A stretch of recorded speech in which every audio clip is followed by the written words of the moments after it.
Hey everyone! In a previous lesson, we learned some key secrets of shading by looking at how light interacts with a styrofoam ball. Well, through the magic of color technology, that ball is now in color. So, let's expand that black and white shading lesson. We'll learn about how light interacts with color, and how we can be more precise with the colors we choose in our paintings. So, here's a photo of the ball under a single light source. To paint this, I'll follow a basic procedure with very clear steps, and we'll refer back to this list as we go. So I'll start with the base color. The ball is red. Seems easy enough, but there's more than one red to choose from. Even sampling the light and shadow colors here show two different reds.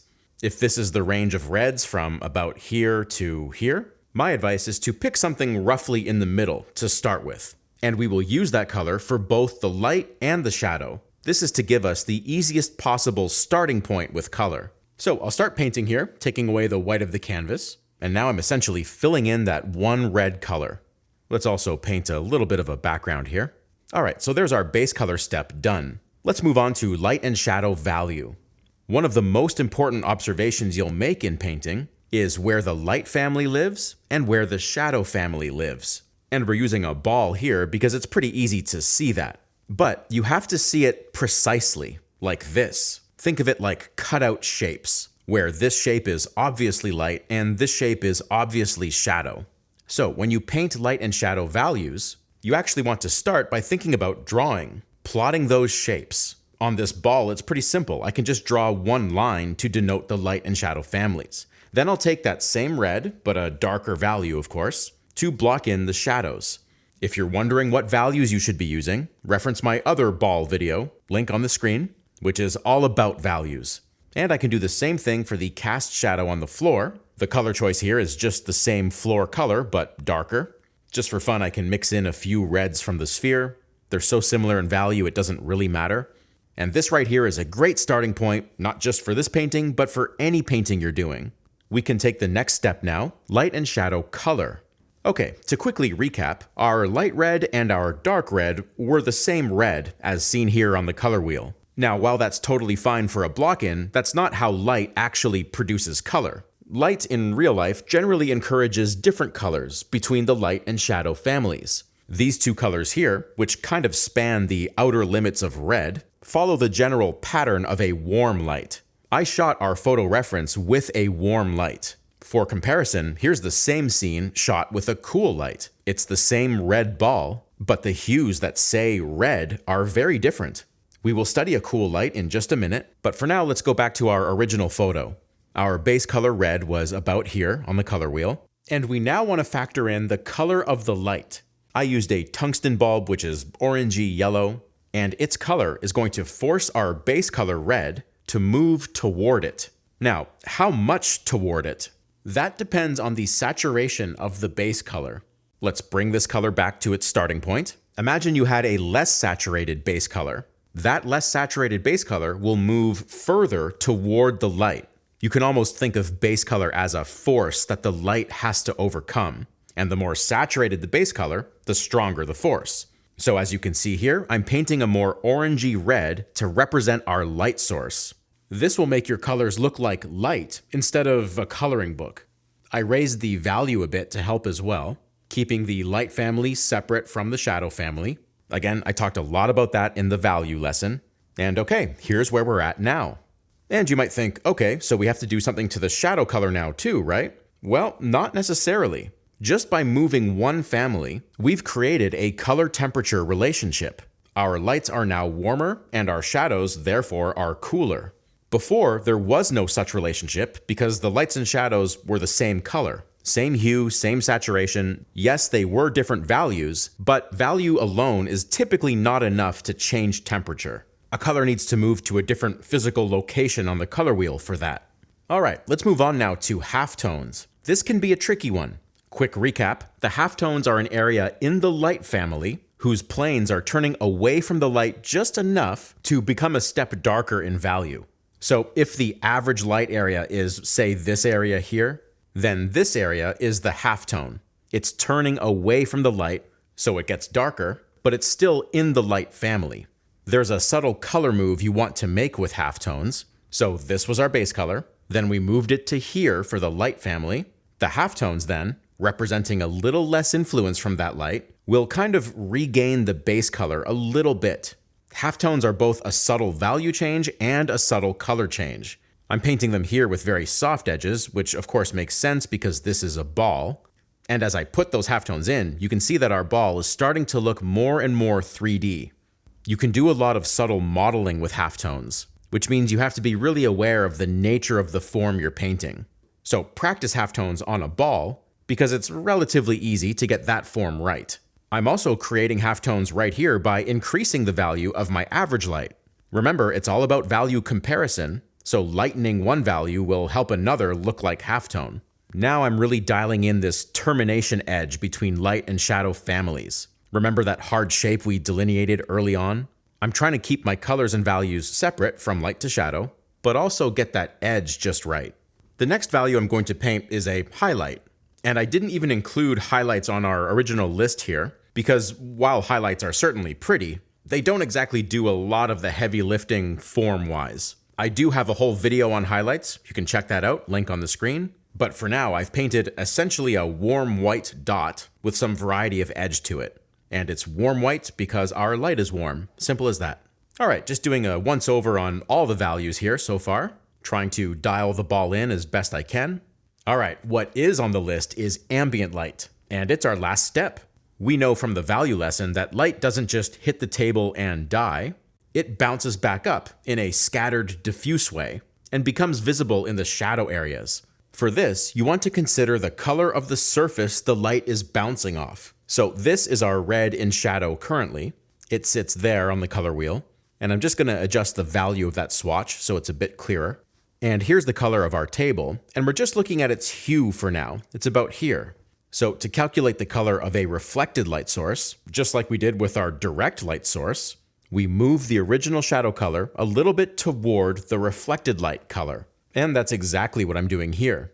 Remember from the value lesson that the value gets a little bit lighter for reflected light, and this value and color typically comes with a soft edge, not always, but in general, and that really makes for a convincing diffuse light bouncing up into the shadows. Okay, so we're still talking about ambient light, and there's a whole other type of ambient light. It's kind of the opposite of reflected light. It's called ambient occlusion. It's where the shadows get darker. Let's look at this color and value here, right in that crevice where the ball is meeting the table. We'll bring up a value chart. That color, value-wise, lives here. Ambient occlusion will darken that value a good step or two. Now, what color should ambient occlusion be?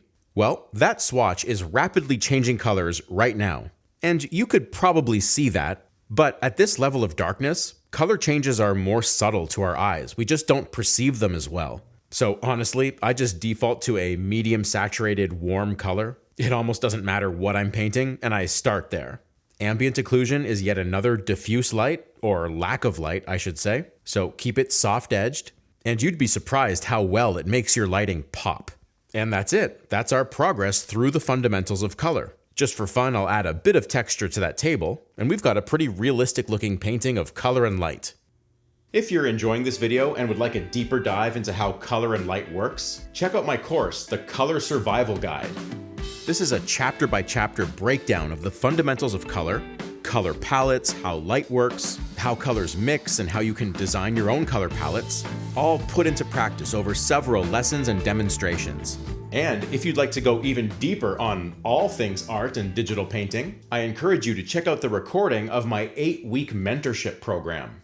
It's an 8-week curriculum going over all the skills I've learned and actively use as a professional artist. These are skills that are required if you want to work in anything from games to films to commercials to TV, books, etc. It's all organized week by week. Each week you get a 3-hour lecture, which contains both an overview of the subject and then moves into direct application. You'll get homework assignments, and included in the video package is the ability to audit actual student critiques, so you can compare your work to theirs, hear my feedback, and directly apply it back to your work. My mentorship curriculum is the result of over 10 years of teaching and 18 years of experience. It's already helped many artists become professionals themselves, and I know it can help you too. So I hope you check it out. You can find it at www.marcobucciartstore.com. Back to the lesson now. Let's apply the same principles and the same procedure to painting a cool light. I'm starting the exact same way as I did before. Same red base color, same background colors. In the base color stage here, I'm purposely avoiding any light influence. And it's probably worthwhile to note that in real life, you never actually see base color. You only ever see the object's base color influenced by the light. All right, putting in my shadow family. And again, it's the same red, just darker in value. There's the cast shadow on the table, same thing. This is so far identical to the previous one. But okay, it's now time to separate our light and shadow color temperatures. Our current light and shadow colors are in the same spot on the color wheel. Now remember, this is a cool light. So instead of doing this, where the light gets warmer, I'm gonna go more like this, where the light gets cooler, and the shadows can stay warmer. A typical cool light is somewhere in the blue family. It's commonly a fairly desaturated blue, somewhere here on the color wheel. So the way the color tracks is, let's say this is your base color. The cool light source wants to pull that base color toward it, but remember the force idea coming from the saturation level of the base color? Well, that base color will move cooler, but it'll stop about here. It won't get very far. That is, it still retains its redness. It just has turned into a cooler red.